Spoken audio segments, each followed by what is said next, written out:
Hello and welcome to part 2 of A Horse and Two Goats, the story by RK Narayan that we are discussing. It's part of the ICSE class 9 and class 10 syllabus, a fascinating story. In part 1, we have seen all the characters being introduced: Muni, Muni's wife, the shopkeeper, the American tourist, and of course we know also about the goats and the horse statue. So we have seen the description, we've also seen the social setting in which this particular story is set in the village of Kritam, and now the conversation starts to take place between the American tourist and Muni, who is the protagonist of the story. So do ensure that you have gone through the first part of the video before we start listening to the second part. We will be doing it in 3 parts because, as I said, it's a long story.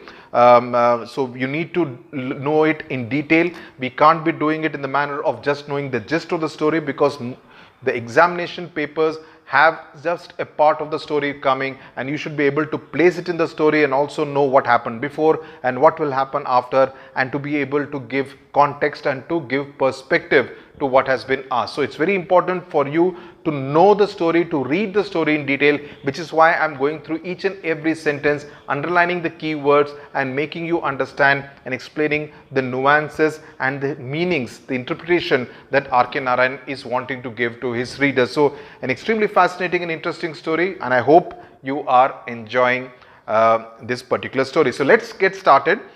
We are on, according to this book, we are on page 7 of this particular story. He has offered him a cigarette, he started smoking, he coughs a little, and that's when he offers him his visiting card. Muni shrank away from the card. Perhaps he was trying to present a warrant and arrest him. He immediately, since Muni, now you come to know that Muni is an illiterate person, he is not educated. So the moment he sees the card, he mistakes him for an arrest warrant. He's scared. He's basically a timid and a scared type.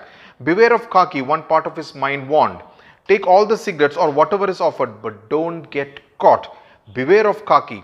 He wished he weren't 70, as a shopman had said. So now he believes that he's indeed 70 because his limbs are not supporting him. He's not able to run away fast. He's not able to get up fast. At 70, one did not run but surrendered to whatever came. He could only ward off trouble by talk. So he went on, all in chaste Tamil, for which Kritam was famous. He said, "Before God, sir, Bhagwan, who sees everything, I tell you, sir, that we know nothing of the case. If the murder was committed, whoever did will not escape. Bhagwan is all seeing. Don't ask me about it. I know nothing." 2 things here. 1, that he's a scared type. 2, that there has been some murder which has been committed that Muni seems to know of or has heard about, and he says that I had nothing to do with it, and he swears by God. And number 3, what we come to know is that he's a God-fearing and an extremely religious person. So 3 aspects of his personality revealed in just these few lines by RK Narayan.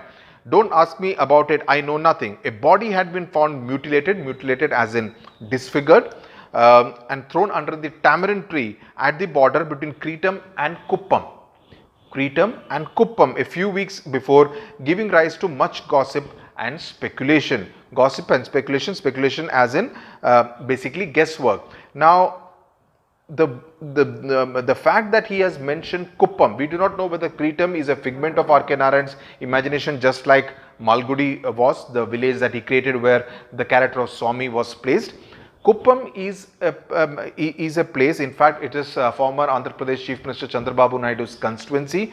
Kuppam in Chittoor district of southern Andhra Pradesh. It is a district which borders Tamil Nadu. So it probably gives an idea that Kritam and Kuppam are adjoining villages. So Kritam may be well in Tamil Nadu, but Kritam is also on the Tamil Nadu Andhra Pradesh border, or at that time part of the joint Madras state, if this story was written before Andhra Pradesh came into existence in 1956. So it gives you a sense of geography because he has used the word, he has mentioned Kuppam in the story.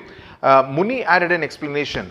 Anything is possible there. People over there will stop at nothing. The foreigner nodded his head and listened courteously, though he understood nothing. Why? Because he was speaking in chaste Tamil, and obviously the American tourist did not understand a single word. "I am sure you know where this horse was made," said the red man, and smiled ingratiatingly. Ingratiatingly is, it almost nodding, not very approvingly kind of thing. So Muni reacted to the relaxed atmosphere by smiling himself, because now he's smiling, so he realizes that probably it's not what I am thinking. and pleaded, "Please go away, sir. I know nothing. I promise we will hold him for you if we see any bad character around, and we'll bury him up to his neck in a coconut pit if he tries to escape. But our village has always had a clean record, must definitely be the other village." So he says the crime, the murder may not have been committed by any person in his village. So even though he had a bad opinion about the villagers in Kritam, who seemed to have spread rumors and gossiped about him, in this particular case he kind of tries to absolve them, tries to say that they wouldn't have committed any wrong, and therefore he should let them go. He should let him go. And if anyone is caught, anyone is found to have been guilty of the murder, we will catch him. And also he doesn't find anything wrong in meting out kind of kangaroo justice by saying that we will bury him in a coconut pit till you come to arrest him. Now the red man implored, "Please, please, I will speak slowly. I will speak slowly. Please try to understand me. Can't you understand even a simple word of English?" The only two words of English that Muni knows are yes and no. "Everyone in this country seems to know English. I have gotten along with English everywhere in this country, but you don't speak it. Have you any religious or spiritual scruples?" Scruples as in objections against English speech. So now the American thinks that since he knows English and he has managed to go around India with managing to speak to people who know English, he is rather surprised that Muni does not know any English whatsoever, and wonders if he has any kind of, because of religious reasons or because of spiritual reasons, he is having an objection to speaking in English. And he says that I'm willing to speak slowly so that you can understand. So it's basically an American view of India, that he believes that everyone should be able to speak English without realizing that he is speaking in Tamil, which is the oldest language in the world, which is the oldest language in the entire world. Muni made some indistinct sounds in his throat and shook his head.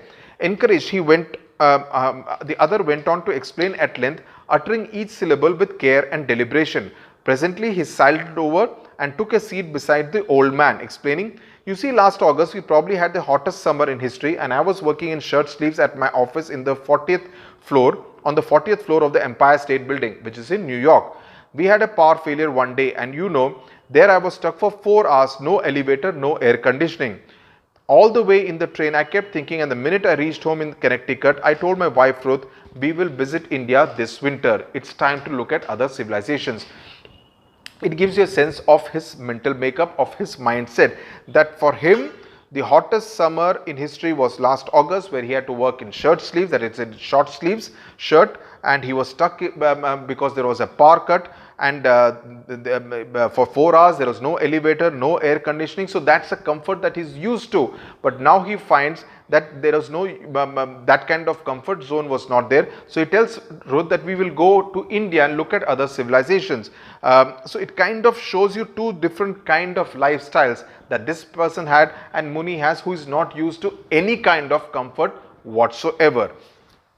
So also it gives you a sense that the American associated India with backwardness essentially. So he says, let's go and have a look at other civilizations. Next day, she called the travel agent first thing and told him to fix it, and so here I am. Ruth came with me, but she's staying back at Srinagar in Kashmir, and I am the one doing the rounds and joining her later. So they have come together, but she's in Srinagar while he's at the other end of the country in South India in Tamil Nadu.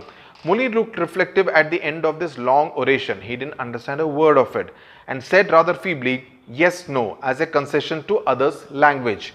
The language being an essential part of this entire story, and went on in Tamil. When I was this high, he indicated a foot high. I had heard my uncle say. No one can tell what he was planning to say, as the other interrupted him at this stage to ask, boy, what is the secret of your teeth? How old are you? Muni forgot what he had started to say and remarked, sometimes we too lose our cattle. Jackals or cheetahs may sometimes carry them off, but sometimes it is just theft from over in the next village, and then we will know who has done it. Our priest at the temple can see it in the camphor flame, the face of the thief, and when he is caught, he gestured with his hands a perfect mincing of meat. That is, they will basically beat him up. Again, two important points being made here.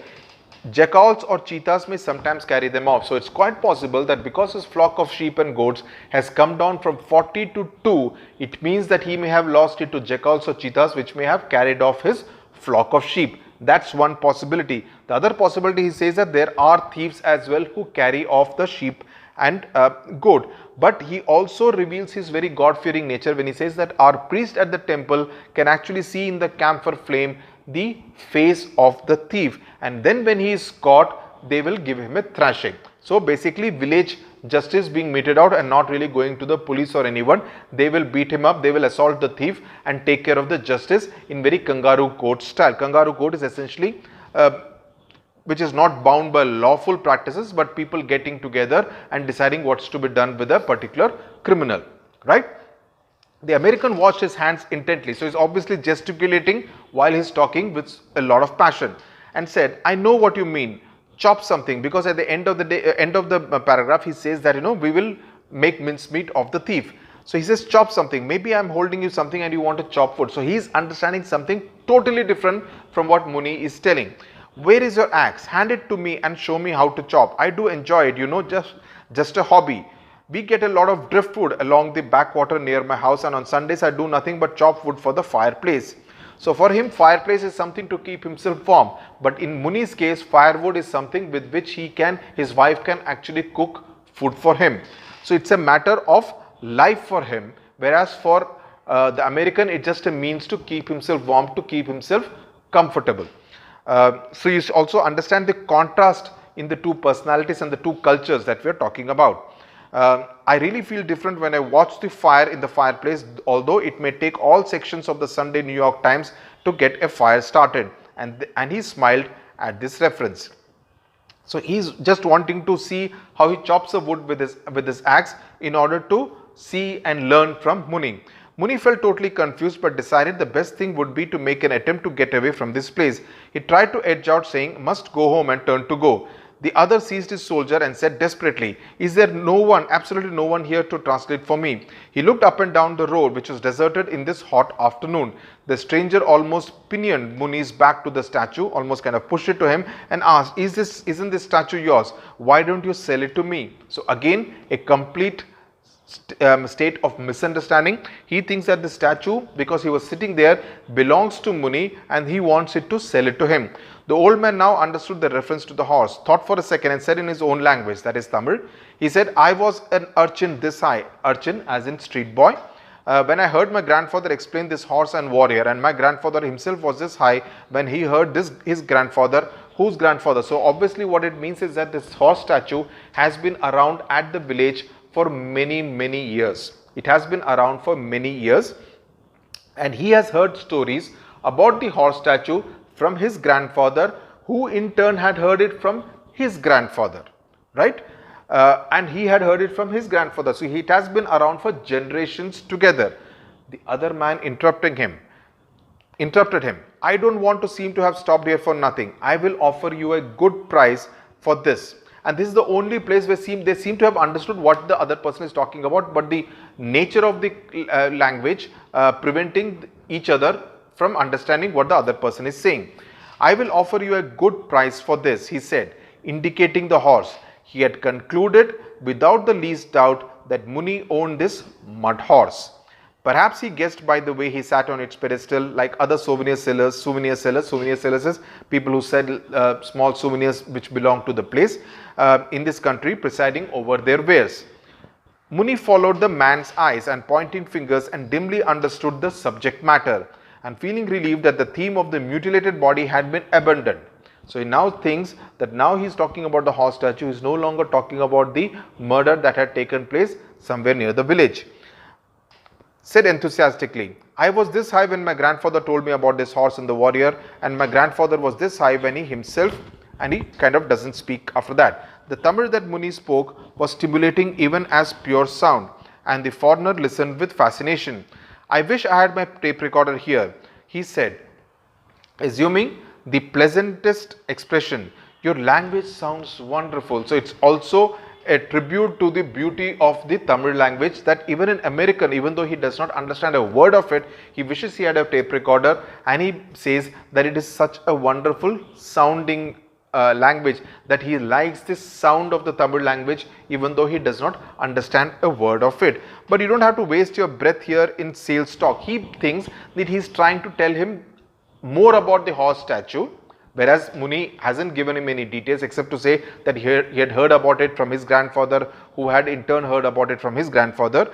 He's thinking that he's trying to market and tell him good things about the horse statue. I appreciate the article as in the horse statue. You don't have to explain its points.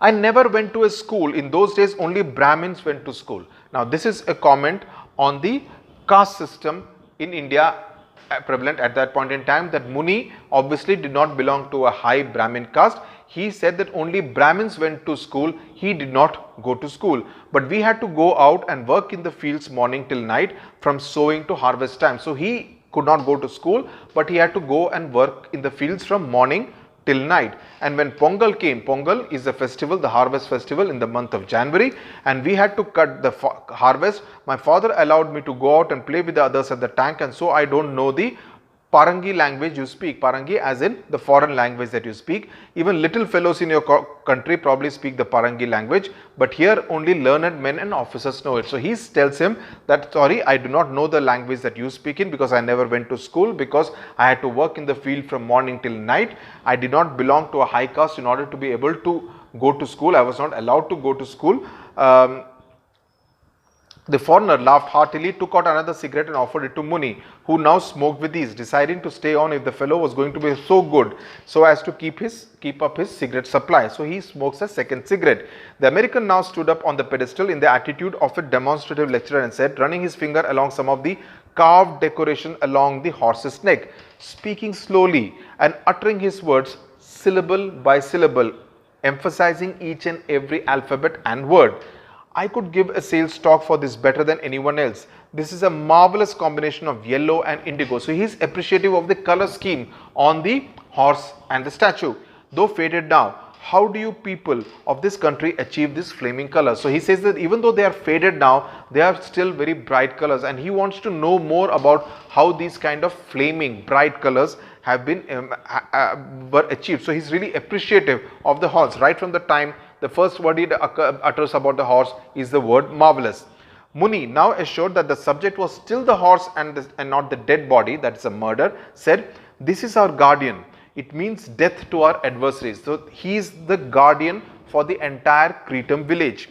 It means death to our adversaries. At the end of the Kali Yuga, this world and all other worlds will be destroyed, and the Redeemer will come in the shape of a horse called Kalki. This horse will come to life and gallop and trample down all bad men. So basically it means that he knows his mythology. He knows the Hindu mythology, because according to the Hindu mythology, the 10 avatars of Vishnu, the last avatar, the 10th avatar of Vishnu is supposed to come on a horse. That avatar is called the Kalki avatar, right? So Kalki is going to redeem the entire world. So when Kalki avatar comes on a horse, and that's what Muni says this horse is horse statue is representative of, he will come and redeem the entire world. So it basically shows that he has good knowledge about Hindu mythology, not that the American understood any word of it. While he was brooding on this pleasant vision, the foreigner utilized the pause to say, I assure you that this will have the best home in the USA. I will push away the bookcase. You know, I love books and I'm a member of 5 book clubs, and the choice and bonus volumes mount up to a pile really in our living room, as high as this horse itself. So he shows himself to be a well-read man, someone who loves books. But they will have, and this is a complete contrast between the foreigner and Muni, who is illiterate, who has never gone to school.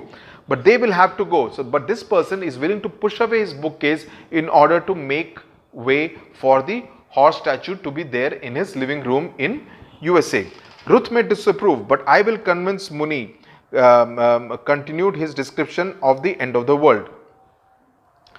Our Pandit discoursed at the table once how the oceans are going to close over earth in a huge wave and swallow us. But Muni is going on about the Hindu mythological story, and this horse will grow bigger than the biggest wave and carry on its back only the good people and kick into the floods the evil ones, plenty of them about. He said reflectively, do you know when it is going to happen? Again, complete communication gap. Both don't understand what the other person is saying. This person is trying to make a commercial financial deal. He wants to take the horse statue, whereas this person is still talking about Hindu mythology, right? The foreigner now understood by the tone of the other that a question was being asked and said, I'm not a millionaire but a modest businessman. My trade is coffee. So now he says that I'm not a millionaire, I'm a modest businessman and I trade in coffee. So he's basically a coffee trader. Amidst all the wilderness of obscure sound, Muni caught the word coffee. He understood the word coffee and said, if you want to drink coffee, drive further up in the next town. They have Friday market, they have coffee hotels. So I learned from passers-by. So now he says that probably this foreigner is looking to drink coffee. So he says that if you drive down the next place, in the next town, they have the Friday market where they have this coffee hotels, and they have said, not that Muni has seen it himself, because for him the world is Kritam village and the place near the pedestal of the horse statue from where he can see the highway. That's a maxim that he has gone, but he has heard from other people that there are coffee hotels in the next town where you could have coffee. The foreigner said, I repeat, I am not a millionaire. Ours is a modest business. After all, we can't afford to buy more than 60 minutes of TV time in a month, which works out to 2 minutes a day. That's all. Although in the course of time, we may sponsor a 1-hour show regularly if our sales graph goes up. So he's not a very well-off person, right? He loves books. He says that we are not so well off, and the yardstick for that is that we cannot buy more than 60 minutes of TV time. So you need to buy TV time, and he says that we can afford only 60 minutes of TV time in an entire month, right? But he hopes that if they start doing well, they will be able to get more of TV time.